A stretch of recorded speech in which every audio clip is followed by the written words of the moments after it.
Opportunities abound, and adversity is an opportunity disguised when you flip it around.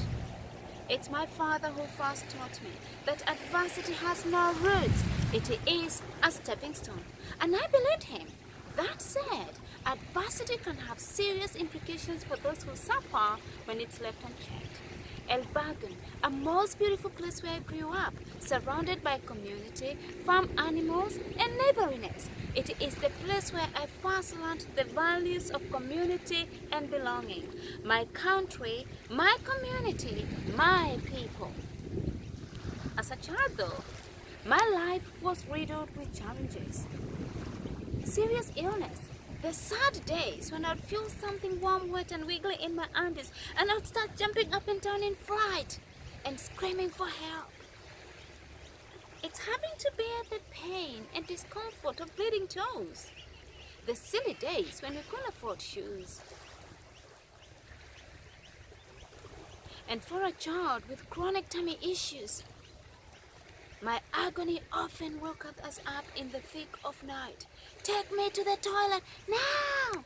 To a pit latrine that would be about 50 to 100 meters away. And in all weather. So no, run behind the barn and empty your bowl there, surrounded by hungry dogs, salivating for the output. But at the time, I didn't realize that what I was experiencing was the consequences of adversity. It's a type of financial adversity that makes it impossible for you to deliver the basic needs that your children may need. Things such as proper sanitation, healthcare, safe water and food. So I believe that adversity, and in particular a lack of money, is a catalyst for evil. It pushes the people who suffer to violence, physical violence, emotional or mental. Physical violence, such as what my mother sadly suffered, in full view of her children, for having reprimanded a community health worker who suggested that her children would get kwashiorkor. So how dare the educated, those with money, positions, and responsibility, judge a poor woman who is toiling day and night to provide for her children? And as the parents toil, the children are at home by themselves, dangerously experimenting, breaking bones, and being abused. But they won't tell you they got abused, will they? But today I count my blessings in knowing all too well that worldwide, quite a few children don't make it. They die as their parents toil. See, this is the thing about adversity. It robs us, the global economy and humanity, of the gifted, the talented, and the opportunity to focus on things that truly matter. For example, education that can potentially eradicate poverty and set us up for good. But as I sat at that dining table as a child, flipping through a book, all I cared about was dinner and comfort. Dinner that often arrived way after I had slept. Why? Because the long, hard days of toil had taken a toll on me. But oh no. I refuse to be defined by adversity. And as much as I didn't have the language then, I knew full well I wanted to be more. I wanted to have more. I wanted to be well. I wanted to be comfortable. I dreamt of a time when I would have more than enough good for me and enough to share with the world. And as I grew older, a red car, a flight to a faraway land, a white mansion with beautifully manicured gardens was on the list.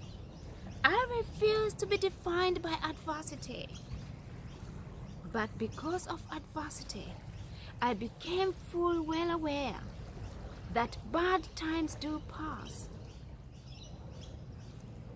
that the rains will eventually come even after the longest of droughts, and the beautiful morning sun will shine on me after the dark of night. And I understood the wisdom of the seasons. that all crops have got a season. There's a time to plant, there's a time to gather, and there is a time to use the crop wisely, because even the most glorious periods of harvest will eventually come to an end, and the cycle will repeat. So I learned about resilience and personal responsibility, and I became comfortable too with asking for help when I needed it without creating dependency.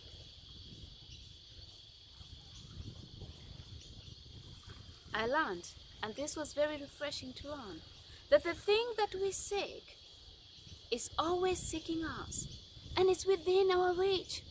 And it's during those moments of seeking and anticipation that I have met my shining stars, angels disguised in human bodies, who believed in me and invested in me. But I have also suffered moments of hopelessness, having no food, being homeless, and poor health. But in the darkest of those moments, I have called to mind the empowering beliefs and decisions made a long time ago, that I will never allow any form of adversity to define whom I become, and that the universe has got more than enough good for all of us. Anything that we need to be successful is right here,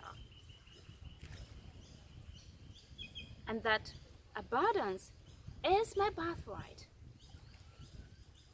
The gold nuggets that I invested a long time ago begin to pay dividends at a time when I need them the most, and they push away the cloud, allowing for the beautiful morning sun to shine on me again. So I believe in the power of I, that I am responsible for my own life. I am the master of my own destiny, and I choose to create my own experiences rather than wait for permission to act, to be vindicated, or for the pain and the fear to go away.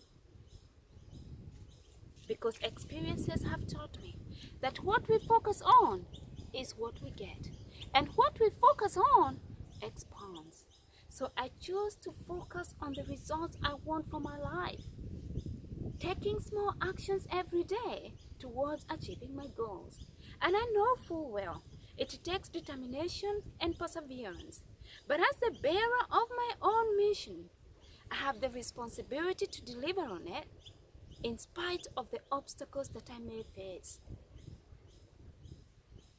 It's during times like that when the shining stars have come in quite handy, because they champion me to never ever give up, to focus on the big why of my goals, and to know that I have a gift and a talent that is not about me, and to show gratitude by providing service for others. They champion me to never allow any form of adversity or distractors to win me over, and to become unstoppable and unnegotiable when it comes to my purpose and focus. Everyone needs a shining star. So adversity is a stepping stone. It is a formation and refinement period. It's a blessing. It's an opportunity disguised. But there is no joy in suffering. And suffering is certainly not required to activate your greatness. But thank you, suffering. Because of you, I became friends with resilience and personal responsibility. I mastered determination and perseverance, principles that have become a gift over the years. For example, when I borrowed under $10 in the late 90s when I was in Kenya establishing a business, $10 that would expand to become an international business, flying me to commercial markets such as Dubai, Istanbul, and Bangkok. It's arriving in Australia in 2004 with no family, certainly no money, and with limited education.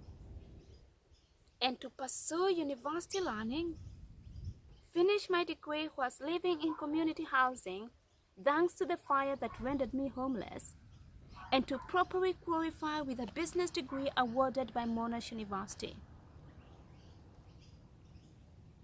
the courage to buy my first home on a paycheck of $55,000 against everyone's advice and to pay it off in 7 years.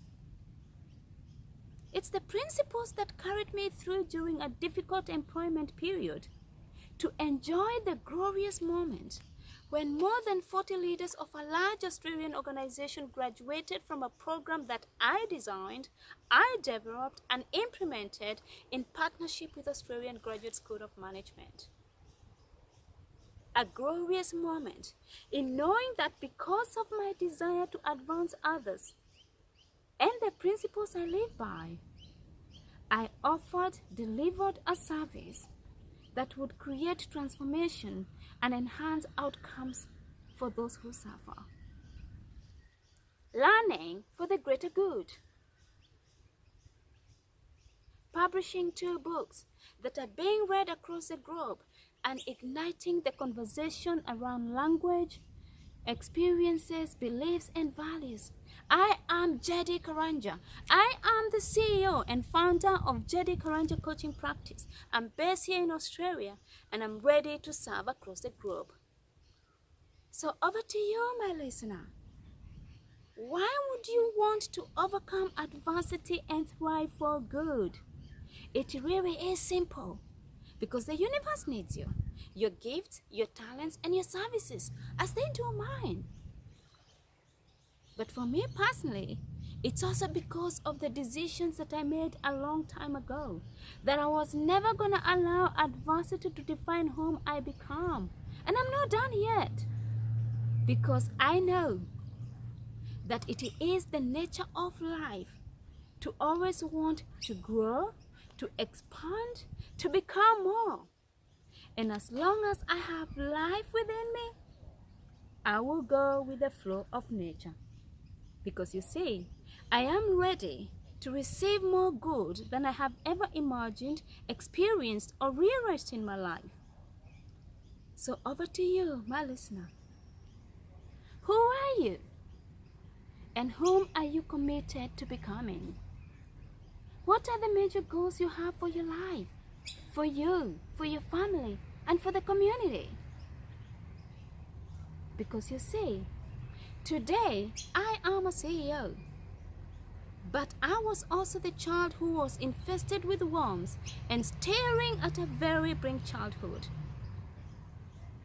I own a place I call home in Australia, but I am also the adult who suffered homelessness several times during my adulthood. I am because I believed in myself, because I dared to believe and take action. I am because I believed in humanity and the endless opportunities and resources that the universe has in store for me. Believing in humanity because I know of angels disguised in human bodies who are ready and willing to shine the way so that we can find the thing that we seek.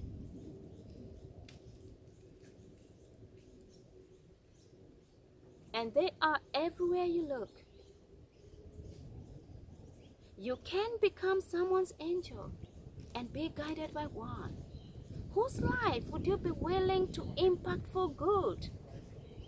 To support them to thrive for good? And how would you like to be guided by an angel? So give me some angels. As a result of what I do, as a self-leadership coach and speaker, people are motivated and educated to take responsibility for their own lives. They are inspired and equipped to extend their limit lines, become positive, passionate contributors. So I'm seeking out some angels from across the globe. Not one, not two, not three, but millions of angels to connect me with people and organizations that are committed to advancing themselves and others, to enhance their performance and their outcomes through personal professional development. You are my angel. Whom do you know?